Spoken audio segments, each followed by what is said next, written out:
Hi, I'm Chad Welch, and today I'm super excited to be in the kitchen with Chef Natasha, winner of Atria's 2018 Showdown. Hi. Each year we pick one ingredient that every recipe must use, and the winning chef takes home a prize plus bragging rights. This year the ingredient was tomato. I'm really not a huge fan of tomatoes at all, so my whole idea behind the dish was to create something that tasted nothing like tomatoes. That's not super easy. No, not really. But I made a smoked tomato tartare and a compressed heirloom tomato salad on the side.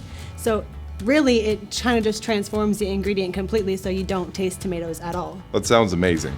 Yeah, it's really cool. I took olive oil, smoked it with a smoking gun. You need a little bit of a vacuum sealer, so it does require a couple new pieces of equipment. So the most impressive thing about your meal, to me, was the ability to take a very traditional beef dish and make it vegetarian. My style is kind of a California modern. You know, I'm from San Diego, so we like to use all local, fresh ingredients.